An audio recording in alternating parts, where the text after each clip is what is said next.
알려드리는 창업정보 안정은 창업 컨설턴트 함께하겠습니다. 어서 오세요. 네, 안녕하세요. 네, 오늘 소개해 주실래요? 어떤 내용입니까? 자, 이번에는 일본 시리즈 3탄이에요. 일본 100년 가업 승계의 비밀이라는 제목으로 내용을 소개해 드리겠습니다. 일본 100년 가업 승계 비밀이라. 이 내용을 준비하신 이유는요? 제가 저번에 일본을 다녀오면서 150년 된 서점, 100년 넘은 식당 등을 정말 많이 봤습니다. 그래서 찾아봤더니 100년이 넘는 기업이 3만 개가 넘는다고 하더라고요. 네. 우리나라의 경우 10개 정도밖에 없다고 해요. 3,000배의 차이가 나는데 이게 서점을 하는 입장에서 굉장히 부럽더라고요. 그래서 이 내용을 공부해서 준비를 해봤습니다. 말씀하신 것처럼 저희가 이제 지난 시간에 얘기를 하면서 100년 넘는 기업 가업 승계가 상당히 좀 잘 돼 있고 많다라는 얘기를 했는데 그 이유는 뭐라고 해석해 볼 수 있을까요? 저는 크게 세 가지 요인이 있다고 봅니다. 네. 첫 번째가 가업 승계의 가족 문화적 배경이 있고요. 두 번째가 가업 승계의 사회적 배경. 세 번째가 가업 승계의 국가적 지원이 있습니다. 그럼 지금 짚어주신 내용들을 좀 하나하나 자세히 좀 들어보도록 하겠습니다. 먼저 가업 승계의 가족적 문화 배경. 정확히 어떤 것을 말합니까? 일본의 장인 정신이 강하다는 건 아주 유명하죠. 네. 요즘에는 장인 정신이 발목을 잡고 있다고는 이야기하지만 그래도 가업 승계를 하는 방식 자체가 굉장히 강합니다. 일반적으로 장남이 승계를 하는 것을 최우선으로 합니다.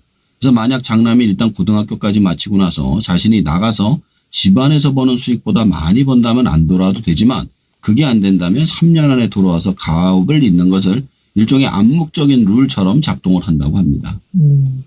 그럼 아들이 없고 딸만 있는 경우에는 어떻게 됩니까? 자, 아들이 없는 경우 네. 딸이 가업을 잇습니다. 그래요? 그런데 일본은 우리나라와 다르게 여자가 결혼하면 대부분 남자의 성을 따라서 바꿉니다.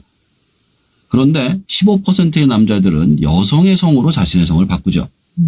그 이유는 여성의 집안의 재산을 물려받아서 가업을 잇는 경우 남성이 자신의 성을 바꿔 그 집안의 사람으로서 대를 이어서 가업을 한다고 합니다. 따라서 그 집안의 후손들도 그대로 그 성을 따라 쓰게 되는 거죠. 장남이 승계를 하거나 딸이 승계를 한다면 둘째 아들이나 여느 자녀들은 그럼 승계를 못하는 건가요? 네, 일단 한 지역에서 한 가지 업체를 승계해야 합니다. 만약에 그 집에서 같이들 일하는 건 상관이 없지만 만약에 둘째 자식부터는 다른 곳에 가서 창업을 하거나 다른 직업을 가져야만 한다고 합니다. 그래서 둘째 아들부터는 다른 곳에 대릴 사이로 가서 자신의 성을 바꾸고 그 집안의 성을 잇는 경우가 많습니다. 그렇다면 아예 자손이 없는 경우도 있지 않겠습니까? 이런 경우는 어떻게 됩니까? 자, 이런 경우도 재밌어요. 우리나라의 경우 보통 사촌 이내의 아들을 데려다가 양자로 입적을 해서 장손으로 잇는 경우가 많습니다. 그런데 일본의 경우에는 자신의 집에서 일하던 직원을 양자로 입적을 해서 성을 받고 가업을 잇게 한다고 합니다.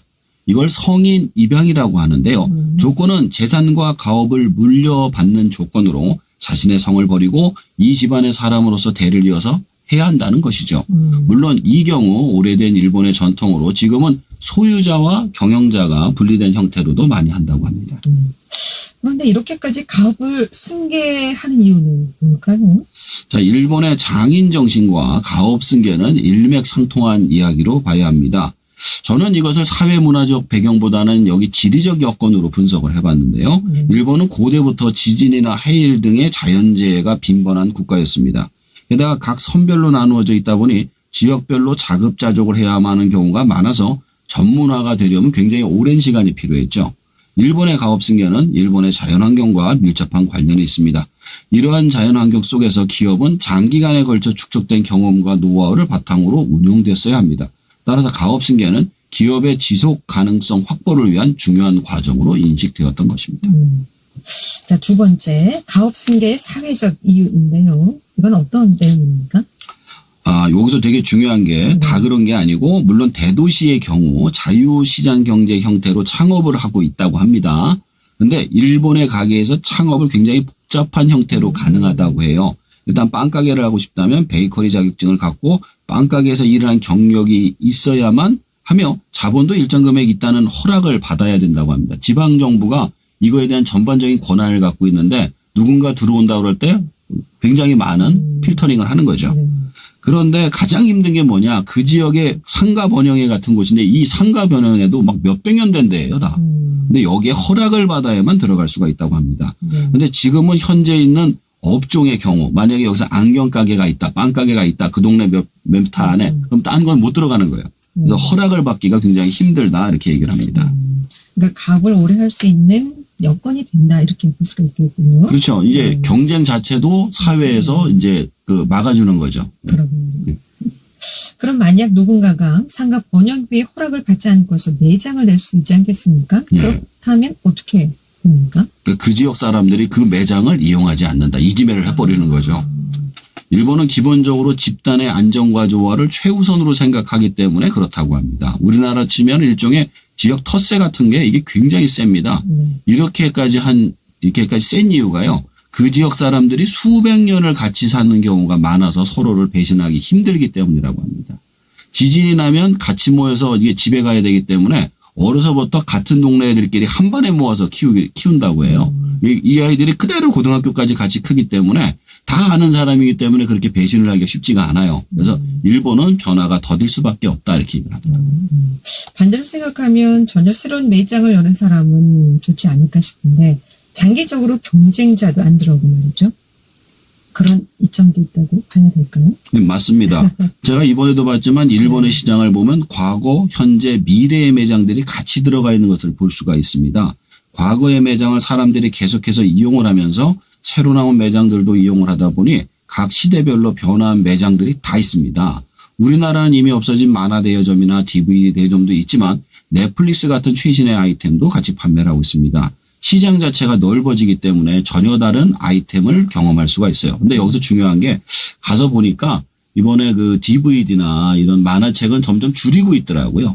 대신에 이제 그 쉐어 라운지 이런 걸 자꾸 늘려서 공간 서비스를 늘리는 방향으로 조금씩 바뀌고 있더라고요. 근데 우리나라도 한때 굉장히 좀 핫한 창업 아이템이었지 않습니까? 그렇죠. 그런데 잠깐 반짝하다가 다 들어갔어요. 네, 맞아요. 근데 우리나라는 왜 이렇게 시장 변화가 빠를까요?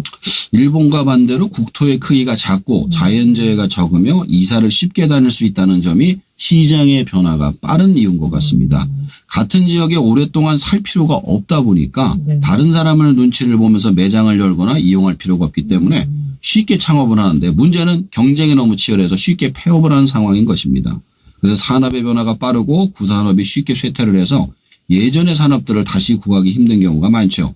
우리나라는 끊임없이 미래로 바꾸지 않으면 망하기 때문에 살아남기 위해서 엄청난 노력을 해야만 하는 시장인 것입니다. 일본에 100년이 넘는 기업들이 많은 마지막 이유, 가업승계의 국가적 지원인데요.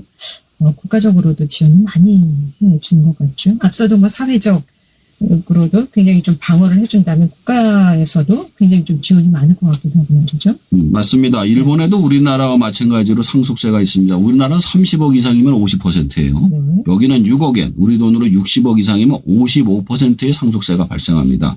근데 가업을 승계하게 되면 그중에서 50%를 가업 승계로 공제를 해줍니다.